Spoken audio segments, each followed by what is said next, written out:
अस्सलाम वालेकुम। तो आज का ये मेरा प्रोग्राम है BCPNP एंटरप्रेन्योर इमिग्रेशन प्रोग्राम के बारे में। तो चलिए स्टार्ट करते हैं इस प्रोग्राम को। तो हम चलते हैं सबसे पहले मेरे इंट्रोडक्शन की तरफ। तो मेरा नाम है शौकत कमरुद्दीन हालानी। मैं हूँ एक रेगुलेटेड कनेडियन इमिग्रेशन कंसल्टेंट। मैं हूं founder and CEO of Halani immigration. मेरा लाइसेंस नंबर है R711322। मैं एक फेलो एक कॉस्ट एंड मैनेजमेंट अकाउंटेंट भी हूं और कनाडा कोर्स ग्रेजुएट हूं। इसका मतलब यह है कि मैं एजुकेशन कंसल्टेंसी भी प्रोवाइड कर सकता हूं। अब तक हम जो है वो 1250 से ज़्यादा जो है वो केसेस डील कर चुके हैं, जिसमें जो है वो 600 से ज़ायद TRV के केसेस शामिल नहीं हैं। हमारी सर्विसेज में है ये चीज़ें शामिल हैं: immigration, refugee, citizenship, LMIA, PNP, business immigration और स्पॉन्सरशिप। तो चलिए हम स्टार्ट करते हैं ये प्रोग्राम, जिसमें है हमारा टॉपिक BC एंटरप्रेन्योर इमिग्रेशन। ये एक ब्रिटिश कोलंबिया की जानिब से एक एंटरप्रेन्योर स्ट्रीम है। और ये एक इंटरनेशनल एंटरप्रेन्योर जो कि ब्रिटिश कोलंबिया आना चाहते हैं, ये उनके लिए पाथवे है। और ये ऑफर करता है एक परमानेंट रेजिडेंसी का पाथवे, लेकिन इसके लिए सबसे पहले आपको वर्क परमिट दिया जाएगा, फिर नॉमिनेट किया जाएगा, फिर PR और फिर सिटीजनशिप होगी। मतलब ये है कि जिस तरह एक्सप्रेस एंट्री में आने के बाद लोग डायरेक्टली PR पे यहाँ पे लैंड करते हैं, यहाँ पे ऐसा नहीं होगा। पहले आपको वर्क परमिट पे आना होगा, फिर उसके बाद PR मिलेगा आपको। डेजिग्नेटेड जो होता है वो ये है उन लोगों के लिए जो कि एक्सपीरियंस एंटरप्रेन्योर है, जो कि BC की इकोनॉमी के लिए जो है वो कुछ कंट्रीब्यूट करना चाहते हैं। ये सपोर्ट करता है ये वाला प्रोग्राम कि वहाँ पे जो होता है BC में जॉब क्रिएशन हो, इनोवेशन जो है वो हो, और रीजनल इकोनॉमिक डेवलपमेंट हो। ये इनकरेज करता है फॉरेन इन्वेस्टमेंट को और long term settlement in BC में। चलिए सबसे पहले हम प्रोग्राम का ओवरव्यू लेते हैं। जाहिर सी बात है, ये BC जो ये प्रोग्राम मैनेज करता है और ये अट्रैक्ट करता है ऑन एंटरप्रेन्योर को जो कि यहाँ पर स्टैब्लिश होना चाहते हैं और एक्टिवली बिजनेस मैनेज करेंगे। एक बात बता दूं कि कुछ लोग ना जो होता है मेरे मुझसे कनेक्ट करते हैं और मुझे कहते हैं कि भाई हम अपने मुल्क में ही रहेंगे, सिर्फ हम पैसा डाल कर जो है वो इमिग्रेशन लेना चाहते हैं। तो याद रखिएगा कि कनाडा में पैसिव इन्वेस्टमेंट के तहत आपको सिटीजनशिप या PR नहीं मिलेगा। कुछ जगहों कुछ दूसरे मुल्क है ऐसा है जो कि ये करते हैं, जैसे कैरेबियन कंट्रीज वगैरह, लेकिन यहाँ पर ये चीज़ नहीं चलेगी। 3 स्ट्रीम है टोटल, सही है। पहली स्ट्रीम जो होता है वो बेस स्ट्रीम है, जो कि अर्बन और जनरल इन्वेस्टमेंट के लिए है। और दूसरी स्ट्रीम रीजनल और यानी छोटी कम्युनिटीज के लिए है। और तीसरी स्ट्रीम जो होता है वो स्ट्रेटेजिक प्रोजेक्ट्स के लिए है, जिसके बारे में मैं आगे बताऊंगा। तो सबसे पहले हम देखते हैं कि बेस स्ट्रीम नेटवर्थ की रिक्वायरमेंट है $6 लाख। अगर आपके पास $6 लाख की नेटवर्थ है, मतलब एसेट्स में से माइनस लिएबिलिटीज, ये प्रोग्राम आपके लिए है। इन्वेस्टमेंट आप करेंगे एटलीस्ट $2 लाख। सही है। आप जो है वो $2 लाख की जो होता है वो आपने इन्वेस्टमेंट करनी है यहाँ पे। सही है। तो अब हम जाते हैं कि आप जो होता है वो ओनरशिप, जो अगर आप कोई बिजनेस जो कि ऑलरेडी इस्टेब्लिश है उसमें कोई ओनरशिप लेना चाहते हैं, तो आपकी कम अज कम जो होता है वो 33% जो होता है आपकी ओनरशिप होनी चाहिए। या अगर आपकी 33% से कम है तो आपको $1 मिलियन उसमें इन्वेस्ट करना पड़ेगा। आपका एक्सपीरियंस सिर्फ 3 साल का एक्सपीरियंस चाहिए एज ए बिजनेस ओनर। या अगर आपके पास बिजनेस आप नहीं कर रहे हैं, लेट सपोज आप जो होता है किसी कंपनी के CFO हैं, CEO हैं, डायरेक्टर हैं, या जो है वो सीनियर मैनेजमेंट लेवल पर है, तो 4 साल का आपके पास अगर एक्सपीरियंस है तो भी आप जो होता है इस प्रोग्राम के लिए क्वालिफाई करेंगे। जबरदस्त बात है ये। नेटवर्थ देखें 6 लाख है आपकी, और 2 लाख आपको इन्वेस्ट करना है। और अगर आप सीनियर बिजनेस मैनेजर से ऊपर की पोजीशन पर है या सीनियर बिजनेस मैनेजर है, आप जो होता है बखूबी जो होता है इस प्रोग्राम के लिए क्वालिफाई कर सकते हैं। एजुकेशन की कोई ज़्यादा रिक्वायरमेंट ही नहीं है। अगर एज ए बिजनेस ओनर आपको 3 साल का एक्सपीरियंस है तो आपके पास पोस्ट सेकेंडरी क्रेडेंशियल्स की भी रिक्वायरमेंट नहीं है। लैंग्वेज 4 चाहिए, मतलब CLB 4। मतलब ये कि अगर मैं आइल्स की टर्म में बात करूं तो आपको लिसनिंग में 4.5, रीडिंग में 3, और स्पीकिंग और राइटिंग में आपको 4-4 जो होता है वो बैंड चाहिए होगा। तो ये है लैंग्वेज की रिक्वायरमेंट, बहुत कम है इंग्लिश के लिहाज से ये।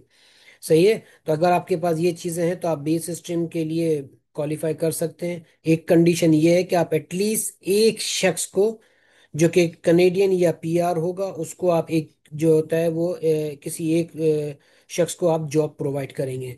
तो बेस स्ट्रीम ज़बरदस्त स्ट्रीम है, और ये जो होता है आप शहरी इलाकों में जो होता है वो भी बिजनेस जो है वो कर सकते हैं। इसके लिए सबसे पहले आपको करना होगा खुद को रजिस्टर। सही है जी।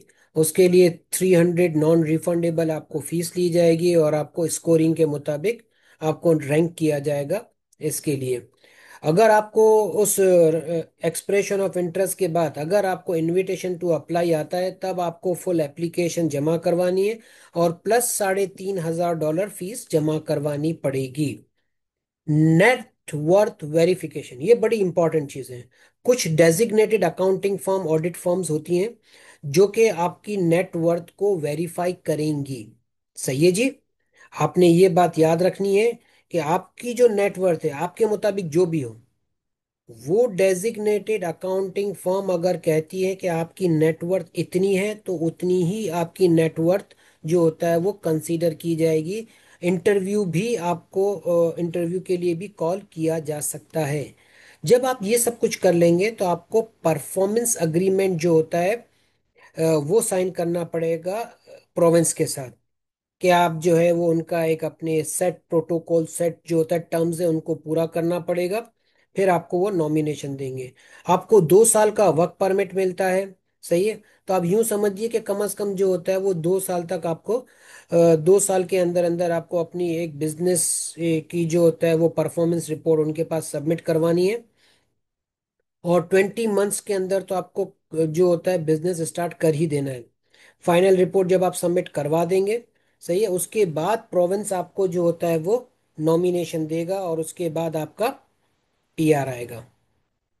रीजनल स्ट्रीम, जब भी रीजनल का वर्ड इस्तेमाल करें ना तो इसका मतलब यह है कि ये आपको जो है वो ये आपको देही इलाकों की बात कर रहा है। सही है। अब ये जो होता है परमानेंट प्रोग्राम है, पहले ये पायलट प्रोग्राम था। ये उन कम्युनिटीज के लिए BC की जो कि जिनकी आबादी 75,000 अफराद से कम है। देखिए आप, $3 लाख आपकी नेटवर्थ होनी चाहिए, बहुत ज़्यादा नहीं है ये। सही है। और 1 लाख की आप इन्वेस्टमेंट करेंगे। तो जो लोग याद है अभी कुछ अरसा कबल जो था आपने देखा होगा कि बहुत से लोग LMIA के फ्रॉड वगैरह कर रहे थे, और उसमें तो वो 40-40 50-50 हज़ार की इलीगल काम कर रहे थे। वो काम आपने तो वैसे भी नहीं करना चाहिए। सही है। आप ये देखिए कि इसकी इन्वेस्टमेंट 1 लाख है और ये आपकी है। इसके बदले में आपका कोई एसेट क्रिएट हुआ होगा, और इससे आपको जो होता है एक माहाना आमदनी भी हो रही होगी। तो आप ये देखिए कि ये इन्वेस्टमेंट का प्रोग्राम है। अगर आपने रीजनल स्ट्रीम में इतना पैसा आपने स्ट्रीम कर आपने डाल दिया तो ये ज़बरदस्त प्रोग्राम है। सही है। एक सिर्फ जॉब क्रिएट करनी है आपने, और इसकी यूनिक रिक्वायरमेंट ये है कि ये आपको जो होता है कम्युनिटी का रेफरल लेटर आपको लेना पड़ेगा, और आपको जो होता है यहाँ पे एक एक्सप्लोरेटरी विजिट करनी होगी। और इस प्रोग्राम में जब आपको पता होना चाहिए कि आपको आपके प्रोफाइल की बेसिस पे आपको कुछ नंबर असाइन किए जाएंगे, आपकी जो होता है वो लैंग्वेज स्किल के मुताबिक आपके पैसे आप कितना ला रहे हैं, क्या आप इन्वेस्टमेंट कर रहे हैं, कितनी नेटवर्थ है, उसके तहत आपकी एक रैंकिंग होती है, आपको स्कोर दिया जाता है। तो इसका जो रीजनल स्ट्रीम है उसके लिए तो ये थ्रेशोल्ड भी बड़ा कम है, रैंकिंग भी अगर आपकी कम होगी तो भी चल जाएगा। सही है। अब हम आते हैं स्ट्रेटेजिक प्रोजेक्ट की तरफ। भैया स्ट्रेटेजिक प्रोजेक्ट जो है वो आपके पास ये होता है कि फॉरेन कंट्रोल जो कंपनी होती है, जो अगर आप यहाँ पर जो होता है ब्रांच या सब्सिडरी बनाना चाहती हैं BC में, सही है, तो वो जो है वो यहाँ पे आ सकती हैं इस प्रोग्राम के तहत। और बिजनेस जो होता है वो जाहिर सी बात है कि यहाँ पे जॉब क्रिएट करेगा। वो जो फॉरेन कंपनीज है वो अपनी स्किल वगैरह ट्रांसफ़र करेंगी यहाँ पे, अपनी टेक्नोलॉजी या नॉलेज यहाँ पर लेकर आएंगी, और अपने 5 की स्टाफ को यहाँ पर जो है वो नॉमिनेट कर सकती हैं परमानेंट रेजिडेंसी के लिए। जी हाँ, 5 लोग, मतलब 5 लोग का मतलब 5 लोग ही नहीं, 5 लोगों की जो स्पाउसेज हैं, उनके जो बच्चे हैं, मतलब 5 फैमिलियां यहाँ पर आ जाएंगी। और उनको डेमोन्स्ट्रेट करना पड़ेगा कि इस कंपनी का जो ऑपरेशन है वो बीसी की इकोनॉमी को सिग्निफिकेंट बेनिफिट दे रहा है।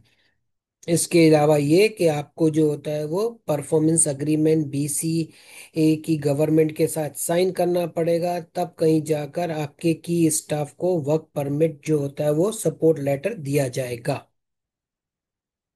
देखिए, अब जो ये जो फॉरेन अभी जो स्ट्रेटेजिक जो हमने बात की स्ट्रेटेजिक प्रोजेक्ट की, इसमें जो होता है वो कुछ फॉरेन कॉरपोरेशंस की रिक्वायरमेंट है कि मतलब फॉरेन कॉरपोरेशन कैसी होनी चाहिए, सही, जो यहाँ पे सब्सिडरी या ब्रांच खोलना चाह रही है, उनकी एक रिक्वायरमेंट ये है। और देखिए, ये रिक्वायरमेंट जो होता है, आपको बता दूं कि ये उनकी वेबसाइट पे लिखी हुई नहीं है। ये हम कंसल्टेंट और लॉयर्स ने मिलकर जो है वो उनका एक जो होता है वो एग्रीमेंट है इस पे कि ये अगर इस किस्म का अगर प्रोफाइल होगा तो कंपनी जो होता है यहाँ पे सब्सिडरी या ब्रांच बना सकती है। और हो सकता है कि कोई अकाउंट कोई दूसरा कंसल्टेंट या दूसरा लॉयर हो सकता है कि इससे डिफर कर सकता है, इससे इसमें कम या ज़्यादा एनुअल रिक्वायरमेंट, ये सारी रिक्वायरमेंट को कम या ज़्यादा कर सकता है, लेकिन मोर और लेस इसी किस्म की रिक्वायरमेंट होगी। मतलब ये कि वो फॉरेन कॉरपोरेशन जो कि यहाँ पर सब्सिडरी या जो है वो ब्रांच खोलना चाहती है, तो उसका 20 मिलियन से ज़्यादा का रेवेन्यू होना चाहिए, 150 से ज़्यादा उसके एम्प्लॉयज़ होने चाहिए। और आपका जो होता है मिनिमम जो होता है वो इसकी जो होता है वो इन्वेस्टमेंट जो होता है वो 5 लाख यहाँ पर इन्वेस्टमेंट करेगा। और हर की स्टाफ के बदले वो 3 कनेडियंस या पीआर के लिए जो होता है परमानेंट रेजिडेंट के लिए जॉब क्रिएट करेगा। उसकी जो होता है कॉरपोरेट की स्टेबिलिटी और रेडीनेस के बारे में ये है कि वो कॉरपोरेट जो होता है उसकी एक हिस्ट्री होनी चाहिए बिजनेस की, उसकी फाइनेंशियल हेल्थ होनी चाहिए, उसके जो है वो वेंडर्स वगैरह, उसके कस्टमर वगैरह कितनी प्रॉफिटेबल है, ये सारी चीज़ें जो होती है वो देखी जाती है कॉरपोरेट के जो होता है वो फॉरेन कॉरपोरेशन की ये सारी रिक्वायरमेंट है। और इकोनॉमिक इम्पैक्ट ये होगा कि वो जो होता है वो बीसी की इकोनॉमी के लिए जो होता है वो कंट्रीब्यूट करेंगे। तो ये कुछ रिक्वायरमेंट्स है, अगेन मैं आपको बता दूं ये कहीं पे लिखी हुई नहीं है, ये जस्ट एक एस्टीमेट है हमारा। इस प्रोग्राम का जो बेनिफिट है वो कैंडिडेट के लिए और प्रोविंस के लिए क्या है वो हम ज़रा देख लेते हैं। जाहिर सी बात है कि ये एक पाथवे है जिसमें आपको पहले वर्क परमिट मिलता है, फिर पीआर और फिर सिटीजनशिप होती है। ये इनकरेज करता है कि आप जो होता है वो इन्वेस्टमेंट करें शहरी इलाकों में, देही इलाकों में बीसी के। और इसके अंदर जो होता है अगर आप रूरल कम्युनिटी में जाते हैं तो आपको मैंने जैसे बताया कम स्कोर पे भी आपका काम हो जाएगा। सपोर्ट जॉब क्रिएशन एंड, ये जो होता है वो जॉब क्रिएशन के लिए सपोर्ट करता है। और जो इनोवेशंस आप क्या लेकर आते हो उसको भी कंसीडर किया जाता है। जाहिर सी बात है कि जब एक फॉरेन कंपनी यहाँ पर आएगी, नया बिजनेस यहाँ पर आएगा या जो होता है रूरल एरिया में जाएगा, तो नॉलेज की जो होता है वो या स्किल्स की जो होता है वो ट्रांसफरेबिलिटी यहाँ पर होती है। सही है जी। तो फिर रीजनल इकोनॉमिक डेवलपमेंट में जाहिर सी बात है जो होता है उनका जो होता है वो रीजनल के लिए ये लोग जो होता है कंट्रीब्यूट करते हैं छोटी कम्युनिटी के लिए। सही है। और आपका जो होता है वो जो नेटवर्क है, ग्लोबल नेटवर्क, उसका जो होता है बीसी की इकोनॉमी को जो होता है वो फायदा होता है इंटरनेशनल ट्रेड के लिए और इन्वेस्टमेंट कनेक्शन के लिए। और ये एक ऐसा प्रोग्राम है जिसमें मैंने आपसे कहा था ना कि 5 की एम्प्लॉयज, मतलब वो अपने स्पाउसेस के साथ, डिपेंडेंट के साथ यहाँ पर आ सकते हैं। और कनाडा की एजुकेशन और हेल्थ केयर से जो होता है वो बिल्कुल फायदा उठा सकते हैं। अब की कंसिडरेशन ये मोस्ट इम्पॉर्टेंट है, अक्सर औकात मुझे इसमें बड़ी परेशानी होती है भाई। तो ये जो डॉक्यूमेंटेशन है उसमें जो होता है वो लोगों के पास जो होता है साबित नहीं कर पाते वो अपने बिजनेस को। जी, आपके पास आपका बिजनेस का रजिस्ट्रेशन, आपका पेरोल का जो होता है रिकॉर्ड, आपके टैक्सेशन का, सेल्स टैक्स का रिकॉर्ड, अगर आपका इंपोर्ट है तो इंपोर्ट लाइसेंस, ये जो इंपोर्ट एक्सपोर्ट की रिसीट्स वगैरह, अगर वो चीज़ें आपने सही से जो है वो रखी हुई हैं, तो हम आपकी बिजनेस की लेजिटिमेसी को प्रूफ कर पाएंगे। तो उसके लिए डॉक्यूमेंट की ऑथेंटिसिटी बहुत ही ज़्यादा इंपॉर्टेंट है। अ, अक्सर औकात मैंने इंडिया और पाकिस्तान में देखा है कि उनके पास दुकान होती है मोहल्ले की, सही, और वो बहुत अच्छा भी काम कर रहे होते हैं, लेकिन वो क्या करते हैं कि अपने पैसों को जो होता है उसने टैक्सेशन में शो नहीं किया हुआ है, या जो होता है वो अपने बिजनेस को प्रूफ नहीं कर पाते, सोर्सेज ऑफ फंड को प्रूफ नहीं कर पाते। इसकी वजह से ये गोल्डन अपॉर्चुनिटी उनसे मिस हो जाती है। आपको आपका प्लान जो होता है वो रियलिस्टिक होना चाहिए। वो हम बिजनेस प्लान का एक अलग पूरा सेशन, पूरी एक स्लाइड है, वो मैं आपको अभी डिस्कस करूंगा उसके बारे में। आपको प्रोग्राम की टाइमलाइन और ड्रॉ डेट्स के बारे में बिल्कुल पता होना चाहिए। लोकेशन बड़ी इंपॉर्टेंट है। आपको कोशिश कीजिए कि आपकी लोकेशन जो होता है वो रीजनल लोकेशन हो, मतलब देही लोकेशन हो। अगर आप जो होता है आपकी लोकेशन जो होता है वो जो होता है अर्बन है, मतलब के शहरी इलाकों में, तो बड़ा मुश्किल हो जाता है कि हम आपके लिए जो है वो अ, इस प्रोग्राम के लिए आपको एलिजिबल करार दिलवा सकें। तो बड़ा मुश्किल हो जाता है हमारे लिए। तो ये वाले के लिए आपको कोशिश करना चाहिए कि आप रूरल की तरफ ज़्यादा जो होता है वो फोकस करें। आपके आपका जो प्लान है, ये जो आपकी चीज़ें हैं, बिजनेस है, वो प्रोविंशियल की नीड के मुताबिक होना चाहिए। सही, आप अपने बिजनेस के प्लान को इस तरह टेलर करें जो कि प्रोविंस की अपनी जो गोल्स हैं, उनकी नीड्स हैं, उसको वो पूरा कर सकें। सही है। और आपको जो होता है वो ऑफिशियल पोर्टल से जो होता है आप प्रोग्राम के बारे में जो होता है वो, और ड्रॉ के बारे में जो होता है, आपको अपडेट्स लेते रहना चाहिए। और लास्ट बट नॉट लीस्ट, हम जैसे जो प्रोफेशनल्स है, रेगुलेटेड प्रोफेशनल कंसल्टेंट, उनसे आपको कांटेक्ट करना चाहिए, लॉयर से कांटेक्ट करना चाहिए, ताकि जो है वो आपको सही तरीके से गाइडेंस मिल सके, और आप जो होता है वो बीच में कोई आपको फेयरनेस लेटर ना पड़ जाए। देखिए जी, इस प्रोग्राम की टाइमलाइंस में ये होता है कि पहले आपका जो होता है वो आपको रजिस्टर करवाना पड़ेगा, मतलब आप अपना एक्सप्रेशन ऑफ इंटरेस्ट शो करेंगे। फिर आपको मिलेगा आईटीए। फिर आपको जो होता है अपनी एप्लीकेशन सबमिट करवानी पड़ेगी। फिर आपको मिलेगा वर्क परमिट। वर्क परमिट के बाद मिलेगा वर्क परमिट के बाद आपको अपना बिजनेस सेटअप करके दिखाना है। बिजनेस सेटअप ही नहीं, बल्कि उसको जो होता है वो चलाना है, और आपको एक परफॉर्मेंस दिखानी है। उसकी एक परफॉर्मेंस की रिपोर्ट जब आप जमा करवाएंगे, फिर आपको मिलेगा नॉमिनेशन, और फिर होगी आपकी परमानेंट रेजिडेंसी। बिजनेस स्ट्रीम जो होता है वो, इसमें आप ये देखिए कि बेस स्ट्रीम में, सॉरी, ये जो है वो 20 मंथ्स का जो होता है आपका इम्प्लीमेंटेशन जो होता है, आपको टाइम जो होता है मिलता है, और उससे नॉमिनेशन से पहले कि आप जो है वो ये बिजनेस स्टेब्लिश करके दिखाएं। रीजनल स्ट्रीम में जो होता है वो 14 महीने में ही आपका जो होता है वो काम हो जाता है, और लेकिन आपको जॉब क्रिएट करके बतानी पड़ती है नॉमिनेशन से पहले। तो अब हम आते हैं, बिजनेस का जो प्लान है ये बहुत ही ज़्यादा इम्पोर्टेंट है। ये आपको जो होता है ये बिजनेस प्लान, ये बैकबोन है एक सक्सेसफुल बिजनेस इमिग्रेशन एप्लीकेशन की। ये डेमोन्स्ट्रेट करता है आपका प्लान कि आप जो होता है वो कितना कमिटमेंट है आपका आपके बिजनेस के लिए, कितना आप प्रिपेयर हैं, और आप जो होता है कितनी आपको नॉलेज है लोकल मार्केट की। आपको जो होता है वो प्रूव करना पड़ेगा कि आपका जो है वो प्लान वायबल है और रियलिस्टिक है। इमिग्रेशन अथॉरिटीज को आपको ये बताना पड़ेगा कि हमारा प्लान जो होता है वायबल एंड रियलिस्टिक है। और आपको ये बताना पड़ेगा कि हमें जो होता है वो उस रीजन की इकोनॉमी के बारे में, वहाँ के कॉम्पिटिटर्स के बारे में, वहाँ के कस्टमर्स के बारे में हमें बहुत अच्छी नॉलेज है। ये आपका प्लान बताएगा इमिग्रेशन अथॉरिटीज को। जब आप कंफर्म करेंगे कि हमारी कैपेसिटी है कि हम बिजनेस को जो होता है वो मैनेज कर सकते हैं और जॉब क्रिएट कर सकते हैं, तब आपको जो होता है वो पीआर मिलेगा। आपको जो होता है वो बताना पड़ेगा कि आप कितना फाइनेंशियल आपकी रेडीनेस है। सही है। आपको ये बताना पड़ेगा कि हमारे पास कितना पैसा लिक्विडिटी में मौजूद है। अक्सर औकात मेरे पास जो है वो क्लाइंट्स आते हैं और उनके पास बोलते हैं कि देखिए ये हमारी नेटवर्थ है, ये हमारा बंगला है, ये हमारी गाड़ी है, ये हो गई हमारी नेटवर्थ। लेकिन याद रखिएगा कि लिक्विडिटी ऑफ फंड्स इस जो होता है वो, लिक्विडिटी ऑफ फंड बड़ी इंपॉर्टेंट है। सही है। तो आपके पास लिक्विड फंड आपके पास बैंक में मौजूद होना चाहिए। ना सिर्फ ये, बल्कि आप जो होता है ये भी डेमोन्स्ट्रेट करेंगे कि हमारा जो होता है बिजनेस जो प्रोविंस की या फेडरल की जो डेवलपमेंट के गोल है उनसे अलाइन है। सही है, उनके उनसे मुताबिकत रखते हैं, ये चीज़ बड़ी ज़रूरी है। सही है, आप अपने प्लान, बिजनेस प्लान में बताएंगे।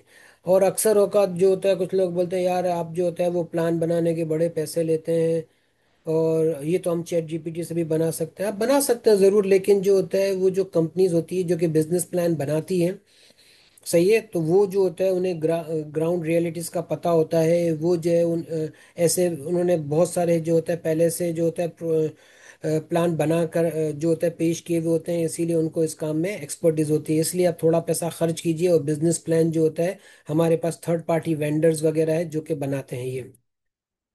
अब आपको ये बताऊंगा कि एलिजिबल बिजनेसेस कौन कौन से होते हैं। देखिए, रिटेल स्टोर्स आप हमेशा जो होता है यहाँ खोल सकते हैं, इस किस्म के बिजनेसेस में। सही है, कन्वीनियंस स्टोर तक भी खोल सकते हैं। सर्विस प्रोवाइडर्स जो होता है वो आप बन सकते हैं, मतलब अकाउंटिंग की, डिजिटल मार्केटिंग वगैरह, रिपेयर शॉप वगैरह, इस किस्म के जो होता है आप बिजनेसेस वगैरह, इस किस्म की बिजनेस इमिग्रेशन के लिए आप कर सकते हैं। हॉस्पिटलिटी एंड टूरिज्म है, अगर आपके पास छोटा होटल वगैरह, टूर ऑपरेटर बन सकते हैं। रूरल टूरिज्म वगैरह के लिए आप जो होता है वो आप बिजनेस जो होता है वो प्रपोजल पेश कर सकते हैं। Manufacturing and value added production वगैरह, ये बिजनेस भी आप कर सकते हैं इस इमिग्रेशन के तहत, एंटरप्रेन्योर इमिग्रेशन के तहत। फूड प्रोसेसिंग वगैरह है, जिसमें आप जो है लाइट मैन्युफैक्चरिंग वगैरह ये काम कर सकते हैं। टेक्नोलॉजी और इनोवेशन बड़ा इन है आजकल जो होता है, सॉफ्टवेयर डेवलपमेंट वगैरह, tech startup, e commerce platform, digital consulting, इस किस्म के तमाम काम कर सकते हैं। एग्रीकल्चर और एग्री बिजनेस ये बड़ा इंपॉर्टेंट है। मेरे पास जो होता है वो बहुत सारे ऐसे क्लाइंट भी हैं जो कि इतने पढ़े लिखे नहीं हैं, और लेकिन उनके पास पैसा अच्छा है, और जो है वो और इतने वो एजुकेटेड भी नहीं है, तो फिर वो और एग्री बिजनेस का जो होता है वो फार्म्स वगैरह, या जो होता है वो कोई एग्रीकल्चरल ऑपरेशन वगैरह की तरफ जाना चाहते हैं, तो यहाँ पे भी जो होता है उनके लिए बहुत ज़्यादा अपॉर्चुनिटीज मौजूद हैं। रिसोर्स लिंक सर्विसेज वगैरह होता है, जैसे माइनिंग वगैरह, फॉरेस्ट्री वगैरह जो होता है, रिन्यूएबल एनर्जी वगैरह, इस किस्म के प्रोग्राम आप इस वाले पाथवे के थ्रू कर सकते हैं। कुछ तरह के बिजनेस ऐसे होते हैं जो कि आप नहीं करेंगे, जैसे कि होम बेस या कॉटेज बिजनेसेस वगैरह है, और जिनका जो होता है वो फिजिकल जो होता है वो वर्क प्लेस ना हो, या जो होता है बिजनेस की फिजिकल प्रेजेंस ना हो, वो जो है वो आप बिजनेस नहीं करेंगे। रेस्टोरेंट जो होता है एक कोर सिटी एरिया में, ये इतना जो होता है वो लोग जो होता है, ये हमारे इमिग्रेशन अथॉरिटी वगैरह इसको इतना अप्रिशिएट नहीं करते हैं। जैसे अगर आप वैंकूवर के अंदर जो होता है कोई टिम हॉर्टन वगैरह खोलने की बात करते हो, या तो वहाँ पे वैसे ही बहुत ज़्यादा ये सारी चीज़ें, उनको क्या जो होता है आप वैल्यू एडिशन दे रहे हैं, तो वो आपका जो होता है प्रपोजल जो होता है, बिजनेस प्लान जो होता है वो एक्सेप्ट नहीं करेंगे ये लोग। सीजनल बिजनेस वगैरह है, ये नहीं चलेंगे। जस्ट लाइक जो होता है वो आपके पास स्काई शॉप्स वगैरह, या जो होता है सीजनल टूरिज्म कियोस्क वगैरह जो आप खोलते हैं, बेड एंड ब्रेकफास्ट वगैरह वाला बिजनेस है, वो नहीं चलेगा। Real estate and property management वगैरह, हाँ, रिनोवेशन का है तो वो बात अलग है, लेकिन real estate and property management is a big no. और इसके अलावा जो होता है financial services and pay lender वगैरह, ये बिजनेस भी जो होता है वो अलाउड नहीं है। चैरिटीज वगैरह, नॉन प्रॉफिट, तो वैसी कोई बिजनेस नहीं है। अगर जो होता है वो एक ऐसा बिजनेस जिस पे पहले किसी को नॉमिनेशन मिला था जिस वेंचर पे, वो बिजनेस को आप ऐसा ये नहीं कह सकते कि मैं भी उस बिजनेस को जो होता है वो ज्वाइन करूंगा और मुझे भी नॉमिनेशन मिलेगा। वो बिजनेस तो वैसे ही जो होता है उसके ऑलरेडी किसी को नॉमिनेशन मिल चुका था, तो वो बिजनेस आप नहीं करेंगे। कुछ इंडस्ट्रीज डिसअलाउड वगैरह है, जैसे वेपिंग वगैरह, गैम्बलिंग, अडल्ट एंटरटेनमेंट, पोर्नोग्राफी, ये सारी चीजें जो होता है आप नहीं इस बिजनेस के लिए कर सकते हैं। ये रिसोर्सेज वगैरह का मैंने आपको दिया हुआ है कि कहाँ पर ये जो होता है इस बिजनेस पाथवे से मुतालिक चीजें आपको मिल सकती है। तो ये इनकी ऑफिशियल वेबसाइट है, आप इसी को जो होता है वो कंसल्ट किया करें। इसके अलावा ये जो आपके पास एक पीडीएफ की पूरी गाइड दी हुई है, लेकिन आई वुड ऑलवेज रिकमेंड कि आप जो है वो आरसीआईसी, रेगुलेटेड कनेडियन इमिग्रेशन से ही कंसल्ट किया करें, या कोई लॉयर वगैरह होता है उनसे कंसल्ट किया करें अपने बिजनेस इमिग्रेशन के लिए। खुद से जो होता है अगर आप कोशिश ना ही करें तो अच्छा है, क्योंकि इसमें कुछ कॉम्प्लिकेशंस वगैरह होती है जिससे आप जो होता है डील नहीं कर पाएंगे। और ये है मेरी इंफॉर्मेशन आपके सामने। अगर आपको इस प्रोग्राम के बारे में जो होता है इंटरेस्ट है तो आप बिल्कुल मुझसे कनेक्ट कर सकते हैं। ये मेरा सेल फोन नंबर दिया हुआ है जो कि व्हाट्सएप पर भी है। मेरी जो होता है ये ईमेल वगैरह, मेरा ऑफिशियल ईमेल है। ये मेरा जो होता है बिजनेस एड्रेस है। और मैं एक लाइसेंस कनेडियन इमिग्रेशन कंसल्टेंट हूँ। मेरा लाइसेंस नंबर है R711322। और आप लोगों का बहुत बहुत शुक्रिया।